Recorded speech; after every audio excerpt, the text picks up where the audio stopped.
What's going on YouTube? It's Caleb from Into the Unknown here, making you a brand new video. I decided I wanted to make a video about one of my favorite investigations I've ever been a part of, and that was the Farrar Schoolhouse in Farrar, Iowa. Now those of you who don't know, Farrar is a very small town in pretty much Podunk, Iowa. I mean, the town consists of a cemetery, like 4 or 5 houses, and the school itself. I went there this last summer with my friend Jackson and his sister Winter, and we were fortunate enough to be hosted by Afterlife Sessions. They're a paranormal group out of Illinois, and they brought along a couple other investigators and a psychic medium, which I've never seen a psychic medium in person, and the stuff that she could do was just phenomenal. I was always kind of skeptical about psychics, but after seeing her, it was incredible. Shout out to Perry and Zach. You guys are awesome. I'll put their link in the description. Afterlife Sessions, go check them out. They've been to some really awesome places, so go check them out. They're really cool guys. I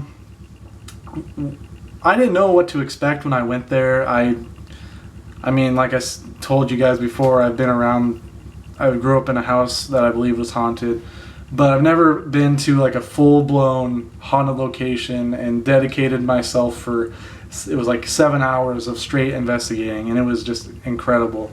To kind of explain the layout of the school, there's 3 levels. There's the bottom level, which is like the cafeteria and the basement, the boiler room. Some bathrooms were down there. The first, like the actual main level, was just some classrooms, and then the 3rd level was the principal's office and just some more classrooms, and the auditorium was in there.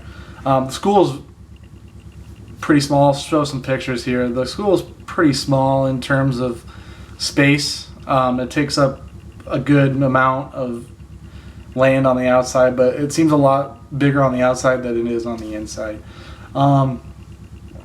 The ground level and the 3rd level are kind of where the darker areas of the school are, and I'll get into that here in a minute. The 2nd level, didn't really spend too much time there. Just not a whole lot of activity going on like the main level. The boiler room and the principal's room. Now, the history of the school is a pretty dark history. It doesn't hold a lot of good things. The principal was a very, very corrupt, very sick, twisted individual. There's really no record of his name that I found. I tried to research that and I couldn't find anything. But if you guys can find something, then let me know. The things he did to the kids, you can probably guess. I don't really want to get into it, but the things he did to the kids, I mean, in my opinion, that's why the kids are still there. They never got to have a full, like, childhood like you or I. It's very, very sad to talk about. The things he did to them were just so messed up. So I believe that that's why the spirits are still there. However, when it comes to child hauntings, it's oftentimes it takes a while for them to come out and, like, you know, make themselves known. But once they do, it's full force, man. We got a lot of evidence from kids. We captured a picture, actually, and I'll include that here. We captured a picture of a female, like, child apparition. It's incredible. We got them to play with toys. We got them to, like, get EVPs. We got a lot of stuff from the kids. And it's a whole different ball game from when you're associating yourself with the kids and versus feeling that dark energy that would be in the boiler room or the principal's office. To start out the investigation, we just did a walkthrough of the entire school. Nothing too exciting, just getting to know the layout, where we could and could not go, in terms of the fact that there's somebody who lives there, believe it or not. The people who bought the school actually built an apartment in there and they live in there, but they allow the public to come in and do investigations, which, that's awesome. Anyway, we started out, like I said, doing a walkthrough, and me and my buddy, we decided to start the investigation off on a very, very negative aspect in terms of we went straight to the boiler room. And at first we weren't getting a whole lot. We were given a K2 meter we were using, just trying to get any sort of like sign of some sort of presence being in there. We were walking around with the K2 meter, and we were towards the back of the boiler room. And the boiler room in the back, there's just a kind of like a hallway that goes to nowhere. It's kind of weird. I don't know why that hallway's there. And then there's like a back like storage area. We were just walking around the boiler room, just trying to get a feel for it. The K2 meter was going crazy. We had a few other people with us too, so it was kind of hard to say if it was, a spiritual energy, if it was picking up somebody else, like their electronics. A lot of people had cameras, obviously, and other stuff. So we were with one of the other investigators, and the investigator was standing off to the back. And we kind of sat in silence for a little bit and just calling anything out. And surely enough, no sooner than 10 minutes of being there, we heard just these from the back hallway behind the investigator. We were all in front of him. He was standing by himself in front of this hallway. And from behind him, we just heard like footsteps that sounded like they were charging at him. It was like, boom, boom, boom, boom, boom. And it was enough to make him jump out of the way, like somebody was running up on him. And everybody just kind of stood there. And then I spoke up. I'm like, anybody else hear those footsteps? And people were like, oh yeah, obviously we heard those. And I looked at the investigator's face, white as snow. It was white as snow. Like, the term, you're white like you saw a ghost, is a very, very accurate statement. So we stayed in there for a little bit more, maybe like 10, 15 minutes more. We didn't get a whole lot. Then we decided to go to the principal's room, where, the third floor is the principal's territory. They say not to like mess with him too much, but me, I'm kind of I don't know, you can't get evidence if you don't antagonize a little bit. So I went full force. I sat in his desk. I was taking over the school. I was letting him know, like, this is my school now. He's not the principal anymore. And the principal's office is laid out. His desk is in the corner. There's a couple chairs in there, and then there's a back room that you can open the door and go back. There's like a bookshelves and stuff, and that's where they say he did his dirty deeds. And so I was sitting in there with me, my friend Jackson, his sister Winter, and then a couple other people joined along with us. And we were sitting in there. We were all rolling on cameras and digital recorders. And I was, like I said, I was antagonizing him like a lot. And we were sitting there in silence for a little bit because I was just, you antagonize and then you wait and see.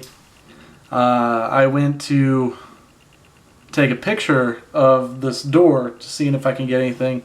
And no sooner than I flashed the camera, from behind the door, it sounded like somebody took like this part of their fist and just went like that against the door. The sound was just unreal how loud it was. I'm surprised the window didn't break. And half the people in the room booked it. And I stood there. I was frozen. I think it was in like disbelief rather than fear, because I'm like, I have never seen anything that good and solid of evidence. There's nobody in that back room, so who took their fist and slammed it against the door? That was unreal for me. Another thing we captured, which I thought was, I hate dolls. I absolutely cannot stand dolls. Dolls are very, very, very... I hate dolls. Like, they are number one on my most feared thing. We were sitting in the auditorium, and there's a bunch of toys sprawled out all across the floor from back when this was an actual running school. So there's a bunch of old, creepy-looking dolls. There's a bunch of, like, old, like, metal cars. Just board games that are very, very outdated. And we were all sitting in a circle around this doll, and we were like, man, if we can get a kid to like turn this doll on and make it like sing or do whatever the heck it does, and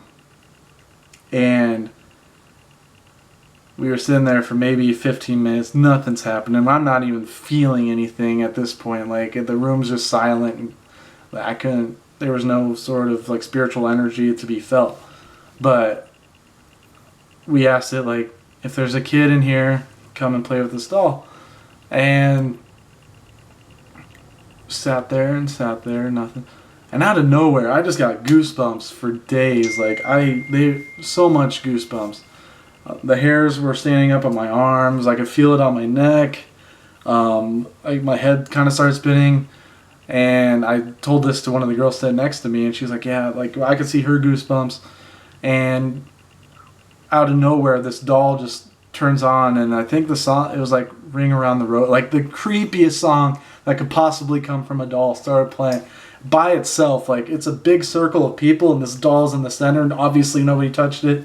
And it just started playing this music, and I was so amazed. Like I have seen some stuff. I've gotten some stuff like EVPs in my house. I've gotten like pictures of like orbs or video evidence of orbs, but this was straight out of like your TV shows you watch, like Ghost Adventures, Ghost Hunters, Afterlife Sessions. Like the stuff you see on TV, it's not fake. I want to express that right now. These guys are legit. They do it with a passion. They go above and beyond. They have this awesome evidence to capture this stuff. And seeing is different than believing, you know? Like seeing is believing, but at the same time you can believe it, but once you see it, you have no choice but to believe it.